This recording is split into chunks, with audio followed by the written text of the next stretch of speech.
তখন সে স্কুলে পড়ুক সমস্যা নাই, কলেজে পড়ুক সমস্যা নাই, সে ডক্টর হোক, ইঞ্জিনিয়ার হোক, ব্যারিস্টার হোক, সমস্যা নাই।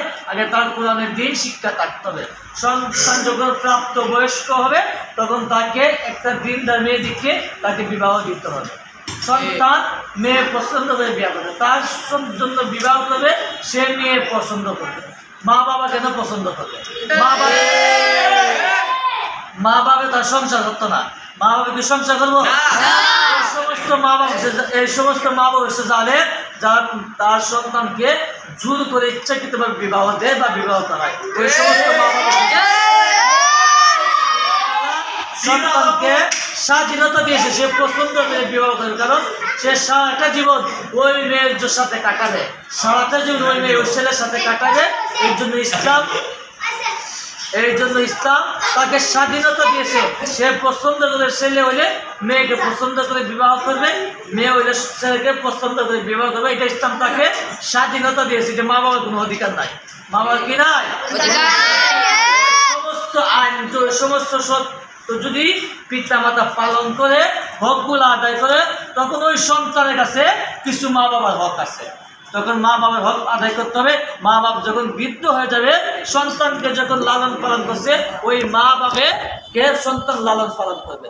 আবার মা বাবা সন্তানের প্রতি জুলুম করে কি, সন্তান যখন তিনটা হবে, একটা ছেলেকে এক নিয়ত দেখে, আরেকটা সন্তানকে আরেক নিয়ত দেখে। এটা কিন্তু পিতা মাতা সন্তানের প্রতি জুলুম করলো। সন্তান তার স্ত্রীকে বরণ পোষণ দেওয়া তার জন্য ফরজ, কিন্তু মা বাবাকে পরিপূর্ণভাবে দেওয়া এটা ফরজ না। কারণ ওই মার আরো তিনটা সন্তান আছে। ওই মা কি, ওই তিনটা সন্তানের হক হলো পিতা ওই মার, কিন্তু একটা ছেলের প্রতি হক নাই।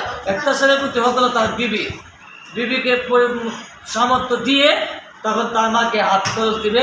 সংসারে তার আয়ের মধ্যে 4 ভাগের 1 ভাগ, 5 ভাগের 1 ভাগ একটা অংশ পিতা মাতা দিবে হাত খরচের জন্য, সংসারের কাছে দায়িত্ব পালন করার জন্য।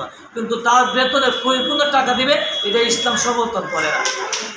দ্বিতীয়ত, মা বাপ সন্তান যদি মা বাবার সাথে আলাদা হয়ে যায়, তখন কয়েকটা কাজ বিবির কথা শোনা স্বামীর জন্য ফরজ। যেমন সংসার উন্নয়নের জন্য মা বাবার থেকে পৃথক হওয়া জায়েজ।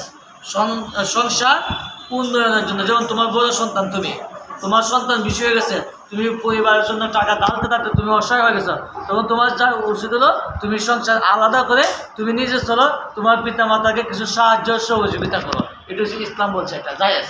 কিন্তু মা বাবা যে সন্তান, মা বাবা পালাতে আগ হয়ে গেছে, এটা হচ্ছে যুগম সন্তানের প্রতি।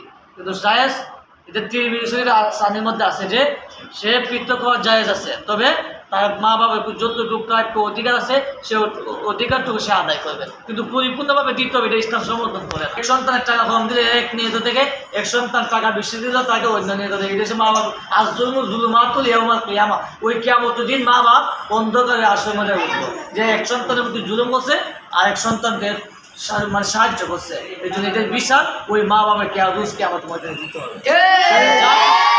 আমি যা কিছু বলছি আল্লাহ তাআলা যেন আমাকে সবাইকে আমল করার জন্য তৌফিক দান করেন। আমিন।